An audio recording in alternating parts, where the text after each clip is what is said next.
right, folks, we're going to get started. This is a very fun session because we get to hear about all of the great work that's being done on our SUNY campuses. So every year I get to kind of officiate the Effective Online Practice Award Program. And this year, I wanted to give you a little bit of an overview, and then I'm going to let, I think we have 5 or 6 of our friends who submitted. They're going to share a little bit more detail about their effective practices.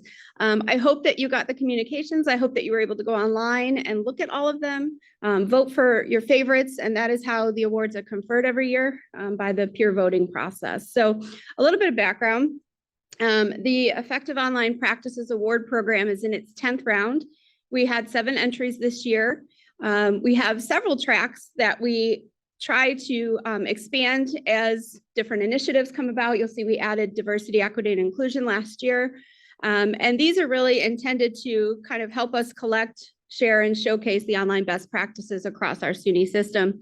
The innovative strategies in online teaching and learning, and really highlight our exemplary online practitioners at SUNY. All of the effective practice submissions, it would help if I put these on this way. There you go. That's why I can't say it. Oh, age. All of our effective practice submissions are presented to the SUNY community, who have the opportunity to rate and review the entries. The highest ratings overall are recognized with the awards. So the Effective Practice Repository has collected 85 entries over the past 10 years. And we're really proud of what is there, what is represented from our community. The entries are shared annually, not only at the summit, but also at CIT in May. They're also shared on SUNY hosted webinars throughout the year, and in TOPR. TOPR is the Teaching Online Pedagogical Repository. This is a partnership that we have with the University of Central Florida. TOPR is an award-winning international repository, and it is a way for us to elevate the effective practices that are shared across SUNY with the world. TOPR is an open public resource, and they have a review process that selects, they have a board of reviewers that select the effective online practices in the online teaching and learning track. And to date, we have had 16 SUNY faculty submissions accepted into TOPR. So everyone who has submitted this year, you are all invited to consider submitting to TOPR for their review. Their review is open right now until the end of April. So we're excited about that. So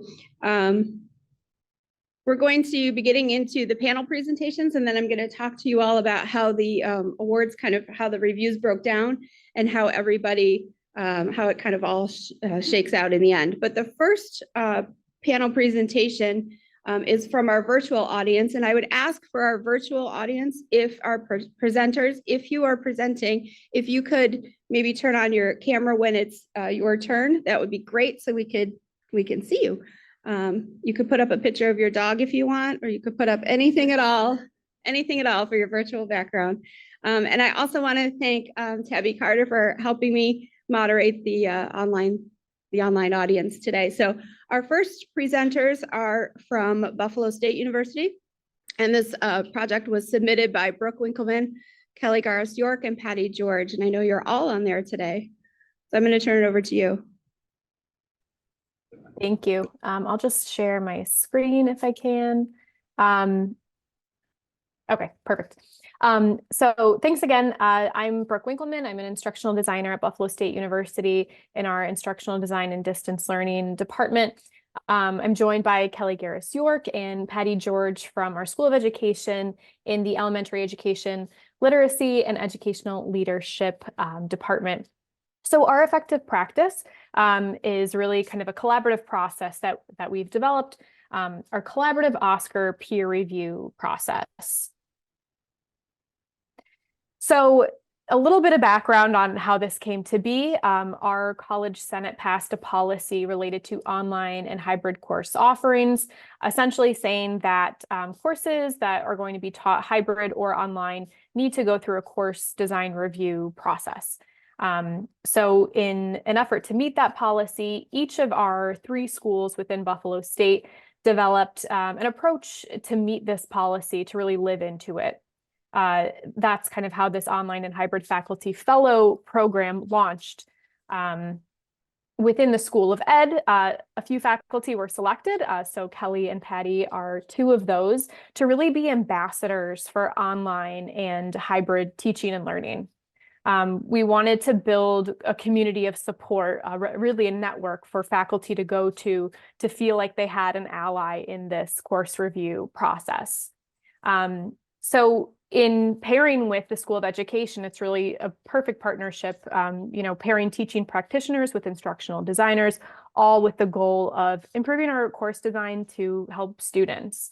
So we wanted to take, the pedagogical expertise of our faculty and really combine that with instructional design best practices to create the support network, really. So once our lovely peer reviewers were identified, there were a few steps to kind of orient them to the course design review process, and all things Brightspace included. So this orientation included Brightspace training. Our College Senate policy also mentions that our faculty who want to teach online or hybrid have to have online credentials.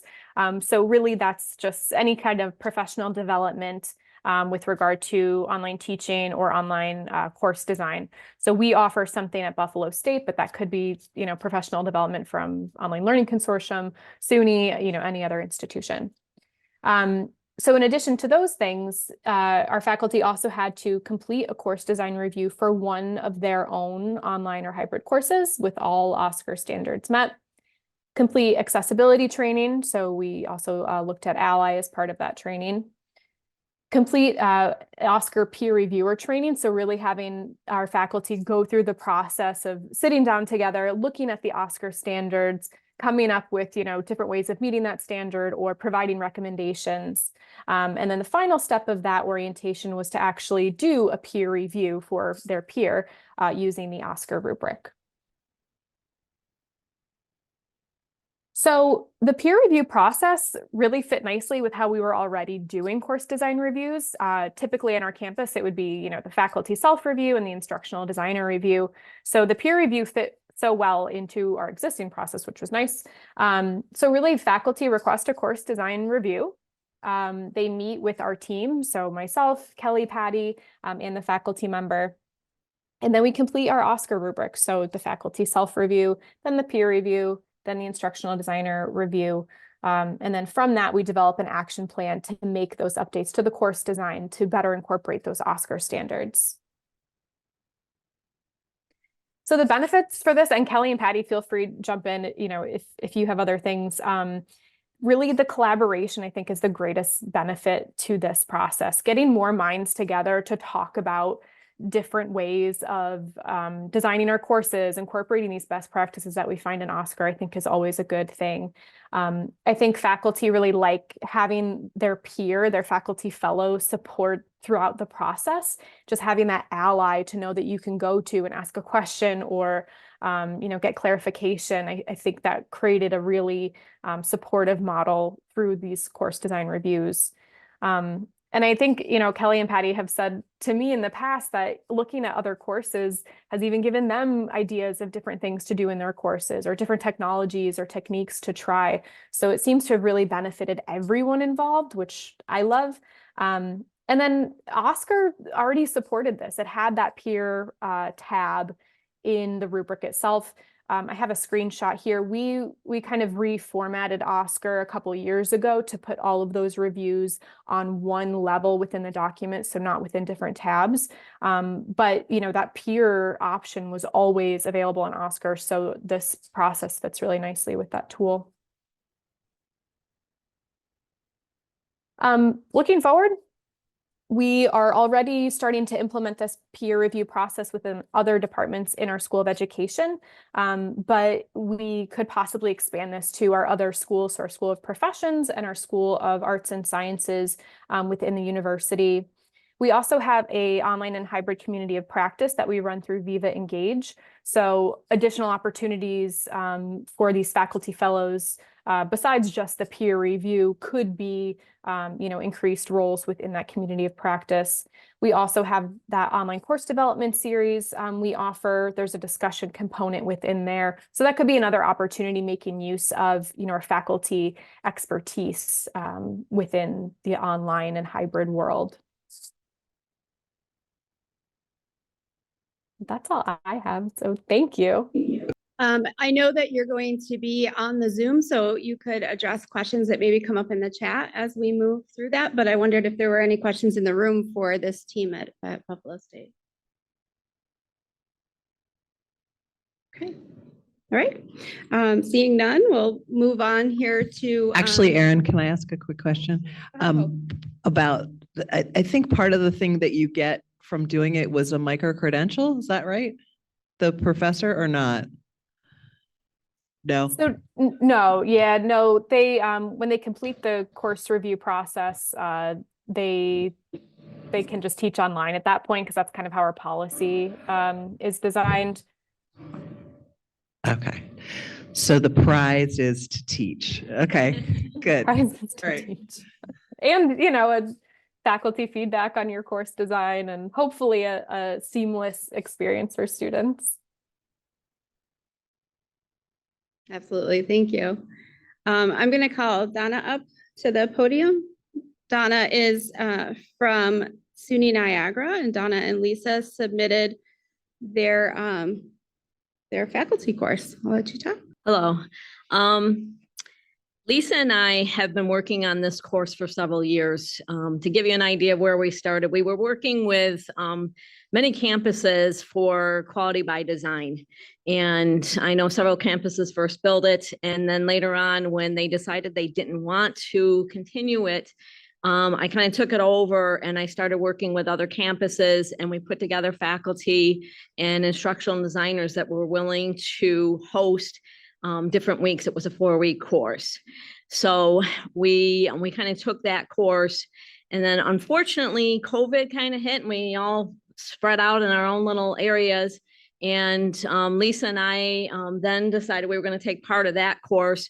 We also took a course that Alex had put together, which was the N2OL course. And we used that for a while. And then we went on to a process where we were looking at some resources, and I do have some copies with me. And we thought they were so important that we actually had them printed out and bound them for our faculty. And this was our third final draft of what you would be able to get right now. We are offering it as, if anybody wants the course, you can do that. I can give you the zip file. I've had problems with certain files not going through the emails, so I might be able to get it to in other ways. I work with my Thursday morning group, and they've been looking at it. But when we revamped the course, we went to this optimizing digital learning, and it's a faculty playbook. And one of the reasons why we went to this is the playbook actually has 3 levels to it. It has a beginner level to it. Then it has somebody that's maybe taught in an online environment for a little while. And then there's the expert end of it. So when we started building our course, we decided to do a 6-week training course. It is a hybrid training course, and we were using the different tools and techniques that they had in this book, which were wonderful. And another reason why we decided to kind of do this on our own is obviously after COVID, we had more faculty that wanted to try teaching online hybrid. We got blended, and we have been doing HiFlex for the last 2 years now as well. So we needed a better way to train our faculty and make sure that we're covering everything that we require at NCCC, or I should say SUNY Niagara. We just changed our name last week. Very proud to become that new name there.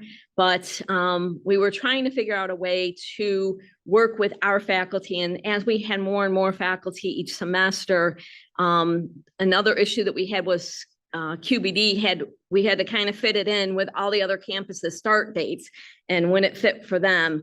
So we found that it was easier for us to decide when we were going to be able to start the 6-week course. Lisa and I basically take every other week, and then in the very final week, we work together to kind of bring the whole course together. Along with this optimizing digital learning book, we also, and this is through OCL, and we also use the Caring for Students handbook. It's also an OCL resource as well. And OCL, if you don't know, is Online Learning Consortium. And if you don't have those or you haven't looked at them, they're wonderful resources. They are part of my submission, and I would highly recommend going in and looking at it.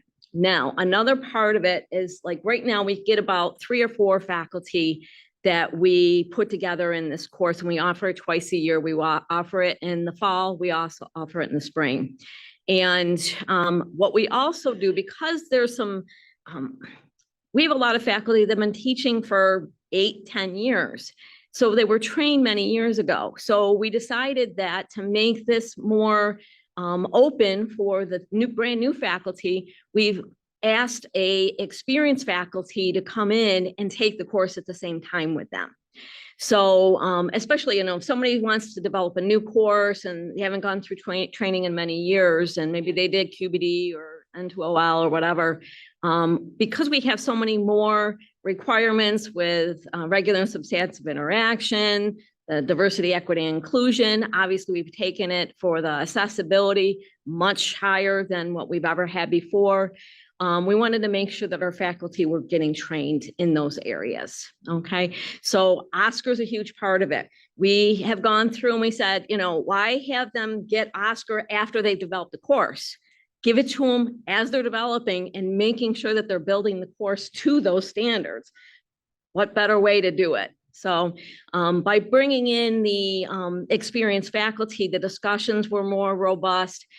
They learned new things because of the new regulations, and it gave them a chance to learn from the new people that were coming in that had some new ideas that they never even thought about. So not only is it for our new faculty, it's also for our experienced faculty that might need a little bit of updating and experience. And again, that's another advantage of that book, because we can say, okay, if you've been teaching for 5 years already, here's something that you can push it to the next level and give them ideas. So those are wonderful resources to work with. The other reason why we developed the course, we do it as a hybrid where it's a 6-week course, and we meet with them 1 hour a week, and we talk about what they're going to be going over in the course, and they're actually building their online course as they're going through the 6 weeks. So at least when they get done, they should have at least the beginning module started and a beginning module of what they're going to be teaching and how they're going to structure their course before they even finish this. So it's very important to make sure we give them something to walk away with and, get them started. Now, as you all know, you always get that person that's hired a week before classes start, and they need to be trained real fast.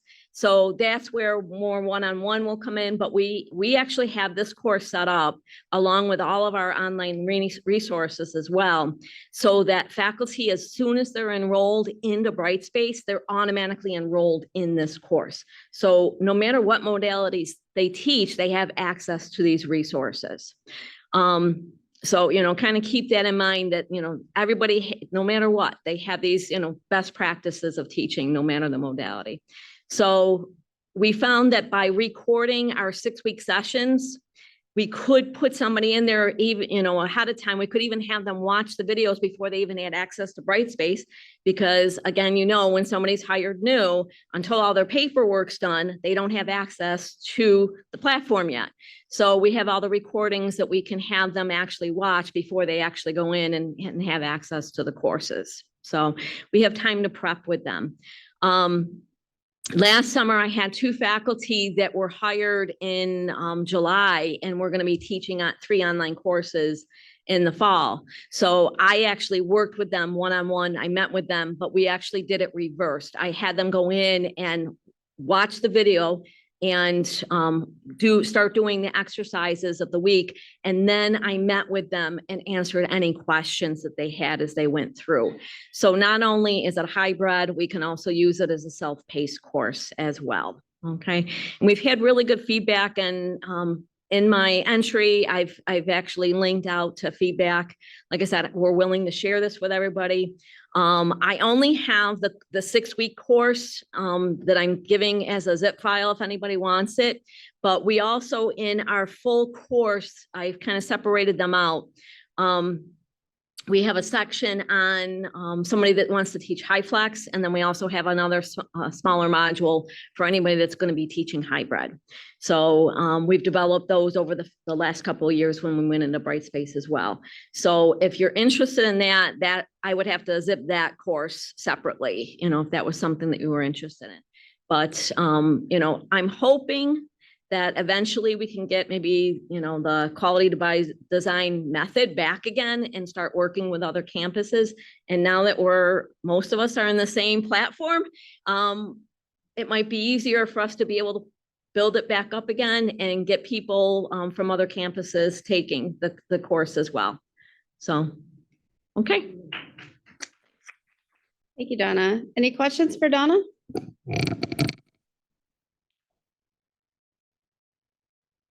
People in the room? Anything, Tabby, online? Any questions? Okay, great, thank you. All right, our next presentation is about using VoiceThread to assess and provide feedback in a pronunciation course. And this is Amy Betty from Monroe Community College. Hi, Amy. Can you hear me now? Yes, perfect. Okay, thank you. Excuse me, I teach asynchronously, so I'm a little off my game here. A computer. Well, thank you. I will share my presentation so that you can see what I'm talking about as I go through here. And I just want to say this is such a great opportunity. I often, like in teaching asynchronously, to teaching in the dark, because we kind of put our stuff up there and put it out there, and we don't always know how it's received. So being able to see other people's practices is really helpful and exciting. And I hope that you can now see the presentation I have. Yes, we can. Thank you. So the title of my presentation is Using VoiceThread to Assess and Provide Feedback in a Pronunciation Course. My name is Amy Betty, and I teach English to speakers of other languages at Monroe Community College. If you're not familiar with VoiceThread, VoiceThread is a third-party cloud application that is integrated with Brightspace and allows for multimedia presentations from the instructor, from the learners. I know Monroe Community College campus has a contract with VoiceThread. I'm not sure if some of the other campuses do as well. And the reason I thought that this worked so well, there are pros and cons to online learning.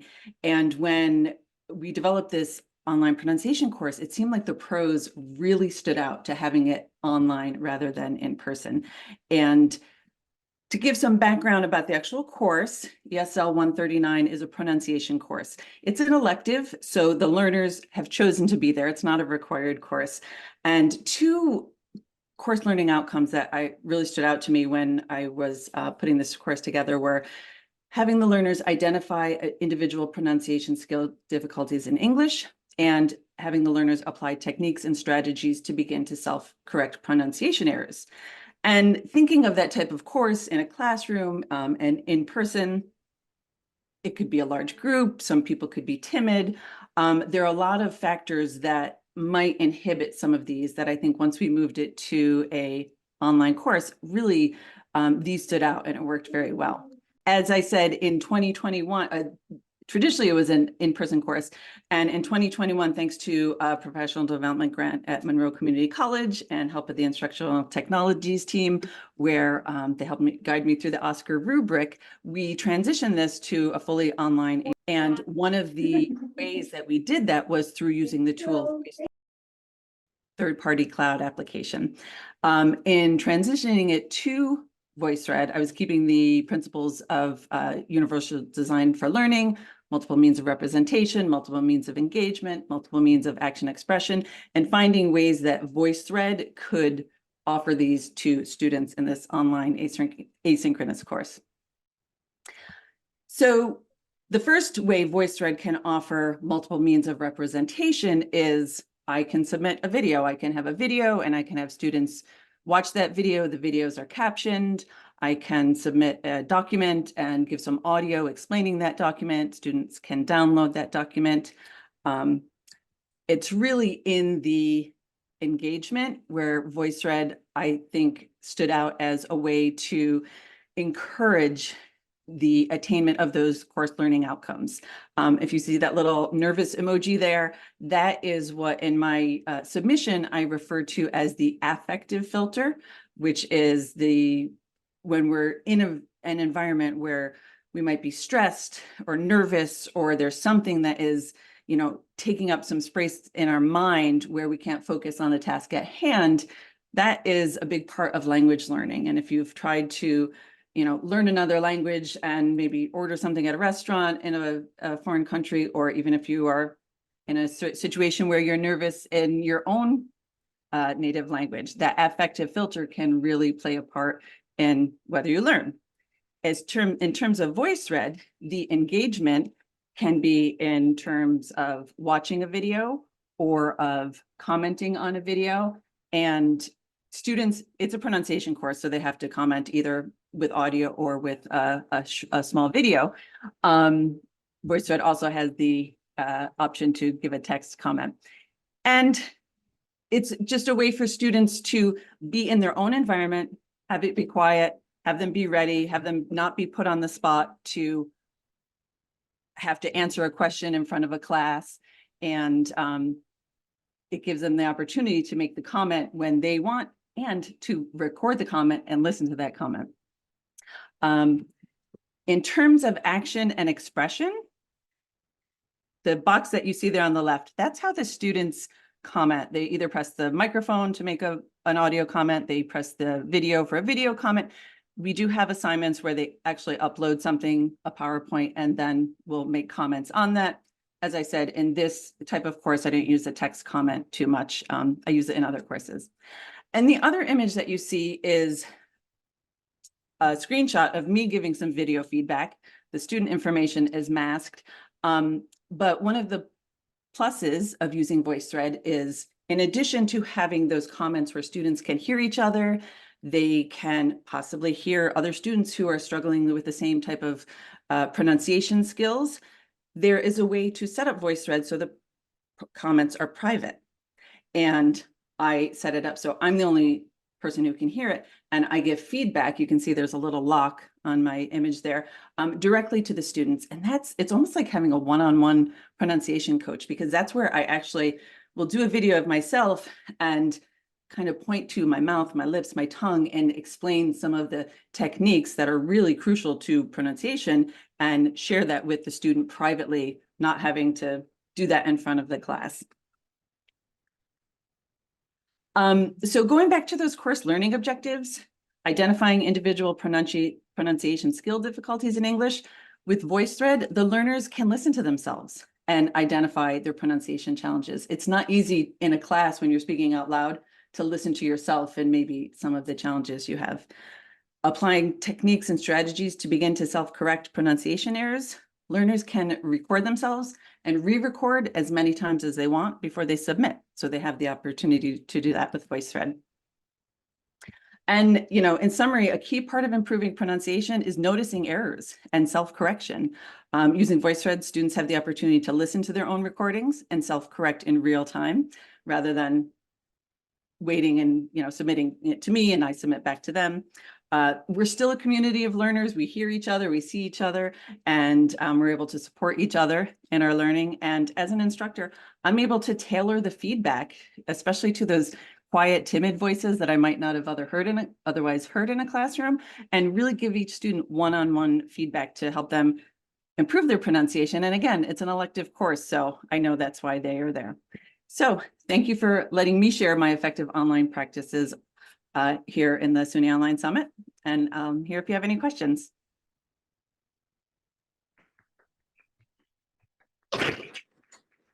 Thanks very much, Amy. I appreciate that. Are there questions in the room for Amy? Okay, and while you're over there on Zoom, you can take a look at the chat for anything that may have come up. while you were presenting, so thank you. The next effective practice is design and developing high flex courses for undergraduate students, and this is from SUNY Polytechnic. I don't know if Kazi is joining us. If you are, let us know.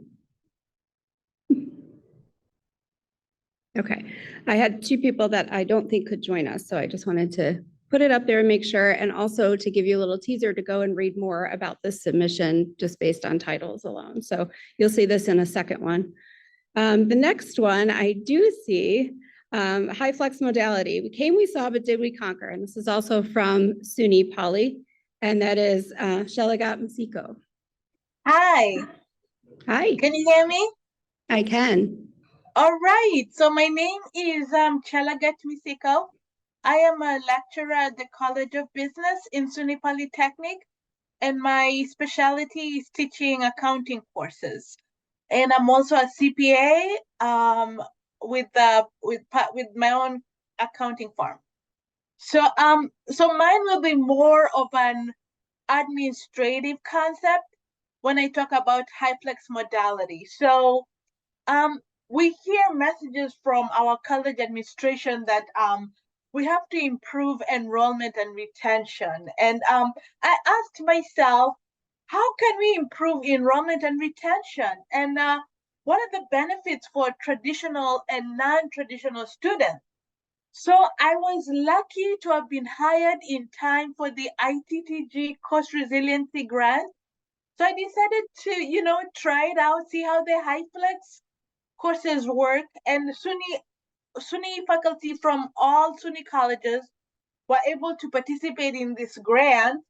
The grant was executed between fall 2022 and spring 2023 with some 2022 offerings. And the hosts were the High Flex Learning Community, which included Brian Beatty of the High Flex Learning Community. And you can find their website. They have a host of a wealth of information in the High Flex Learning Community, which was www.highflexlearning.org. It answers a lot of questions that faculty may have about implementing a high flex modality in their classrooms. So what is high flex? I'm sure a lot of you are familiar with it, but for me, it was new to me. So I wanted to define it so I could really understand what it's all about. And Brian Beatty entered the prompts for high flex community learning to the AI, artificial intelligence, which gave us a definition that high flex courses are courses that offer flexible learning options to students, allowing them to choose how to participate and engage with learning. And students have the option to attend on campus in person or to participate online or a combination of both, and sometimes change from week to week. So the student could come in 1 week they're in person, 1 week they're online, 1 week they're, so it was quite an experience. And like I said, I was honored to participate. And I had been teaching, by that time I had been teaching I've been teaching in higher education for about 2 years. So when I came into the high flex flexible learning grant, I had already had 2 years under my belt, but I was still novice. You're learning the ropes, you're learning different ways of doing things. So when I participated in it, there are some things that I noticed, because the main goal for this, which I thought, the one thing that I noted very clearly is that it empowers students in their learning. Student empowerment. When a student feels empowered in their learning, they feel more motivated to work, because they know they're choosing their own learning modality. And there's some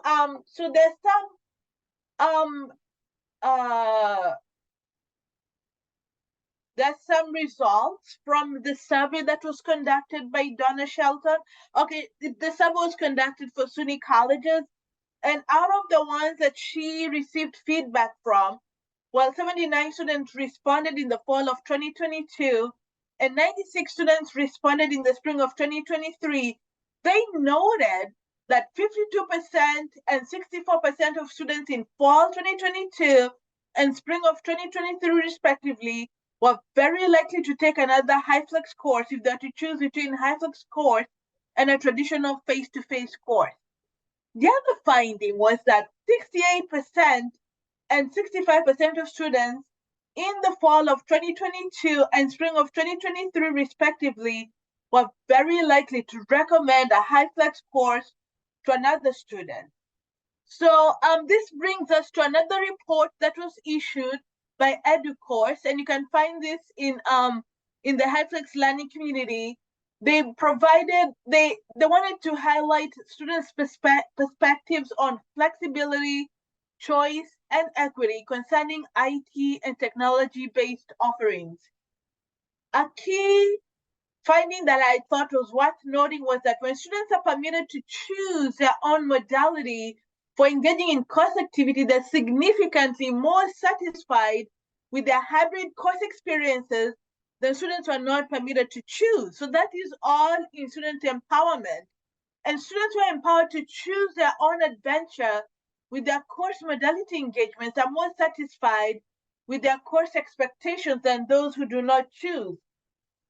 But one thing I noticed about the HyFlex modality that I had, I was pretty torn in the classroom because, you know, I was providing in-person students 100% of my attention, but I had to split it because the synchronous students, they wanted my attention. They would lift up their hands in the chat or post a question in the chat box, and that question I would have to rush to the computer and see if there's hands up, if there are hands up. So with that, and then I had the synchronous students who wanted a recording of my video of the classroom. So I was kind of stuck in the front of the classroom, you know, because I had to be within the range of the video. So those are some of the things that we have to address. One thing is we want to boost student numbers in our colleges. We want to boost student enrollment and retention. But how can we do this? We can do this with student empowerment. And if SUNY can increase resources, that, for example, we can have teaching assistants in the classroom for each class that teaches in a HyFlex modality, or 1 or 2 teaching assistants. So one can be responsible for asynchronous, one can be responsible for the synchronous, and then I would do the in-person. So the whole thing was that to get it more smoother, so we can have a more smoother delivery. So that's my experience with HyFlex learning, and I hope that SUNY will be able to give us more resources because we want to improve enrollment and retention. Thank you.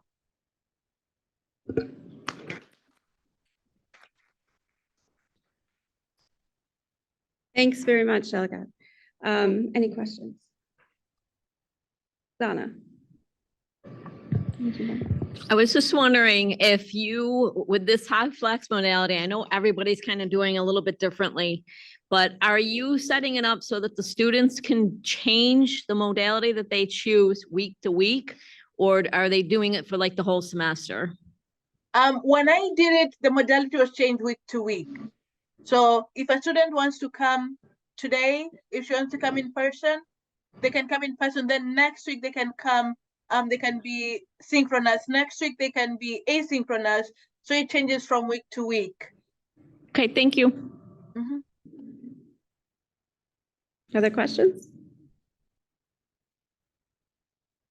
Okay, I'll invite you to take a look at the chat then in the Zoom. Thanks so much. Okay. All right, our next presenter has shared with us a recorded video to give you an overview of his proposal because he was unable to join us. So I'm going to switch from the slides to the YouTube. And this is Val Chuckleman from Empire State University.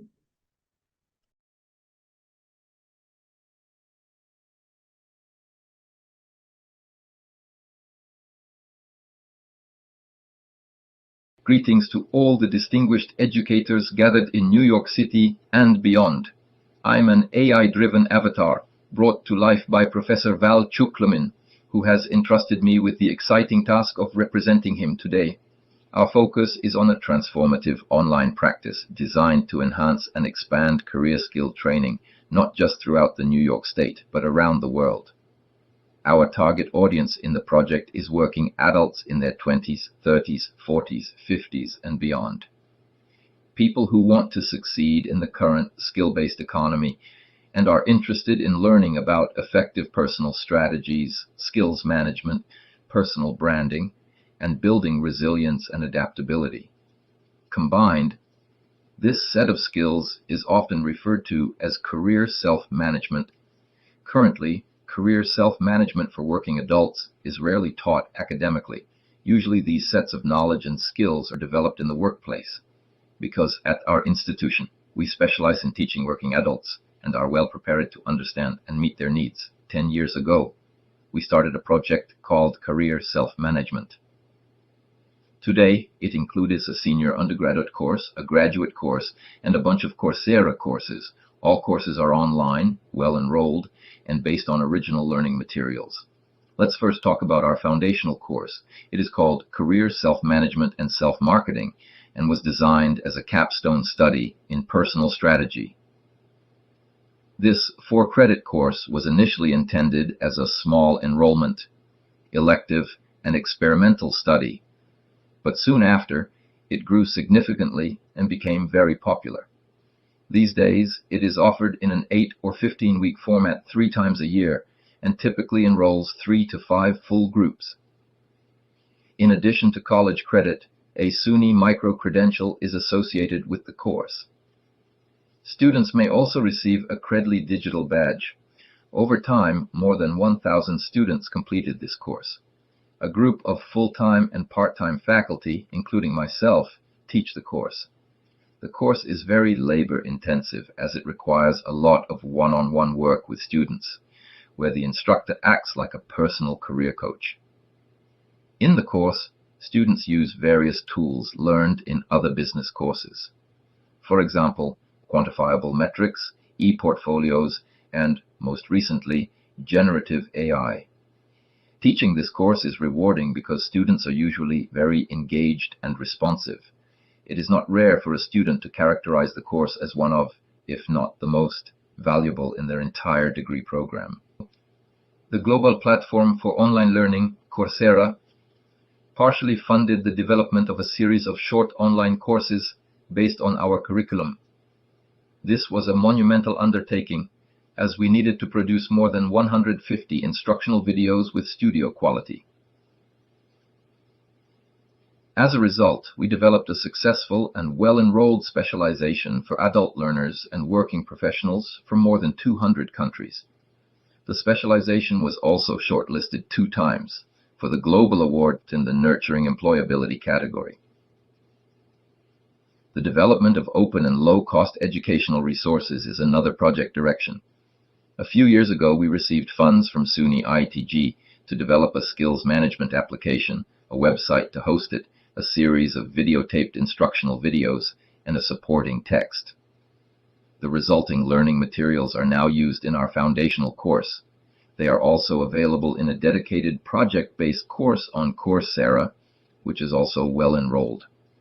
Yet another dimension of this part of the project is that Coursera uses our courses in their not-for-profit efforts to deliver quality education to underserved populations, for example, via a partnership with the American Dream Academy. This DC-based nonprofit delivers Coursera courses for underserved populations across America. It is essential that from hundreds and hundreds of soft skills development courses on Coursera, they only selected 6 for the American Dream Academy, including one of our courses. We are very proud to represent the State University of New York in this program. Our project is well supported by research. In all courses, we have IRB-approved surveys. By now, we have many hundreds of respondents. Periodically, we publish comprehensive assessment reports. For example, our research demonstrates that we reach the intended global audience. Interestingly, we expected most of our learners to be those with bachelor's degrees. Our courses attracted even more people with bachelor's and master's degrees. We have significantly more people with 2 degrees than the average Coursera course. The word cloud shows that Coursera students in our courses come from a wide range of countries all around the globe.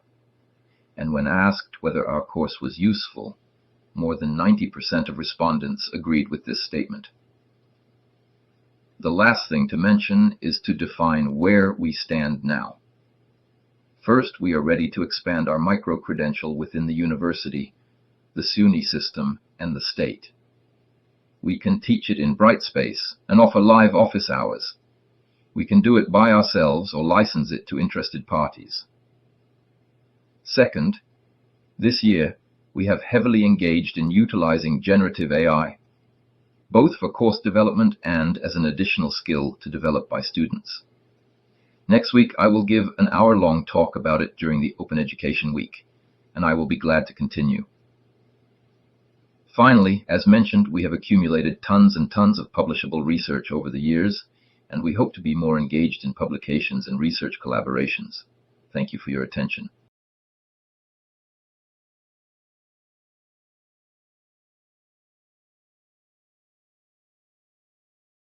And external to SUNY.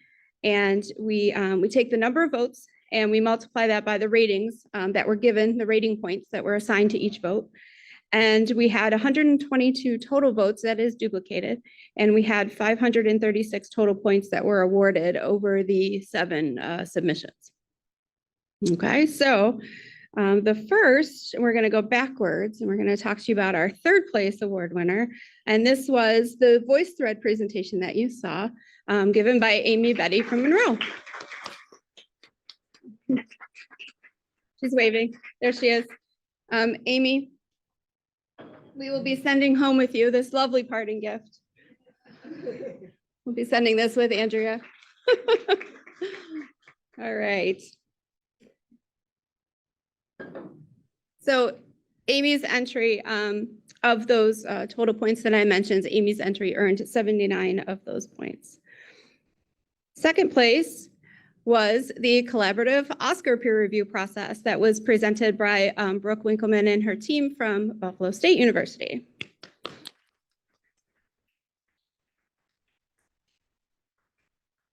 There they are. Congratulations, team, and we'll be sending that your way. You did receive 161 points of the 500 there, so congratulations. And the submission with the most points awarded was to Donna Simielli and Lisa DeBuck from SUNY Niagara.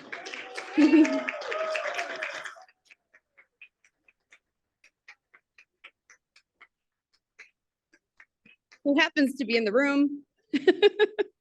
And you earned 197 points, so that's awesome. So get over there so Jeremy can. It helped being the first one on the list. Well, You're just following up on the CCA. okay. Yeah, Okay. we'll let Alex take all your pictures. All right. So I just thank all of the people that submitted and put themselves out there. And thank you to all the people that joined us to present in person and virtually and AI. And we hope that we can continue this process of collecting all of these really exemplary models of online teaching and learning in SUNY. So thanks very much.